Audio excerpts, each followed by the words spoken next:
World War I mattered in significant ways. France, there's a game that's played by all the soldier boys in each brigade. It's called hunting the Hun. This was, in many ways, the end of European Enlightenment civilization. The sheer horrors of the war revealed modernity at its worst. How you go from this very romanticized idea of war to utter destruction. From the moment the guns erupted in August of 1914, W.E.B. Du Bois made the explicit connection between the World War and the broader African diaspora.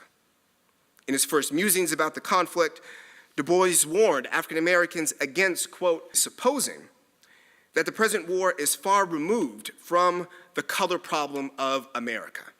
I think it's critically important that we think about that today, that we can use the World War I era as a very powerful example and possibly a source of inspiration, but to also think seriously about the meaning of democracy itself. Just as African Americans and black soldiers in particular were deeply engaged in the idea of democracy, what it meant for their own individual lives, but also what it meant on a broader collective level. And that's something that I want to explore in the talk tonight, just how we can use the experiences of African American soldiers, this history that we oftentimes don't recognize, to think about what democracy meant. President Woodrow Wilson famously asserted that the United States entered the war to make the world safe for democracy. When Wilson spoke these words, he tapped into a powerful political discourse, one that excited the imaginations of people from all types of backgrounds. Democracy was, and still is, a highly elusive term. It meant and continues to mean different things to different people. So all these questions really shaped my interest in exploring World War I and the experiences of African American soldiers and veterans, and ultimately shaped the book that would become Torchbearers of Democracy. After the war, African American veterans, both physically and symbolically, shaped what would come to be known as the New Negro Movement. The experiences of African American soldiers and what they represented allows us to develop a deeper understanding of how the war fundamentally shaped the social, cultural, and political terrain of black life during the World War I era. I stumbled upon a letter that someone had written to W.E.B. Du Bois, and he described to Du Bois, or characterized to Du Bois, African American soldiers as torchbearers to make the world safe for democracy.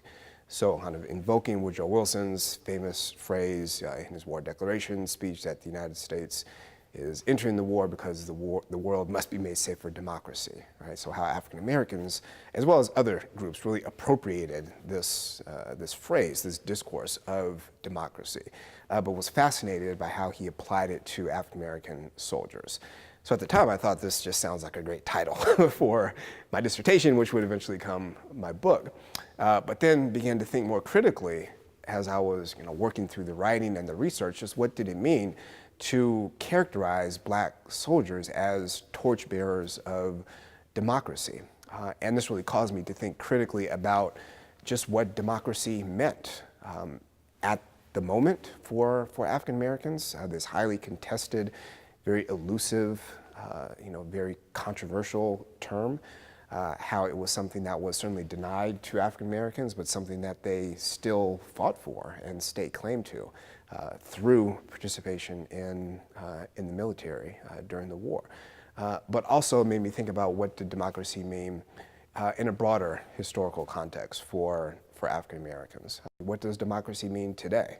How do we still grapple with the meaning of democracy when it comes to issues of racial justice and equality in this country? Some of the same battles that African Americans were fighting a century ago, we're still fighting those battles in some ways today.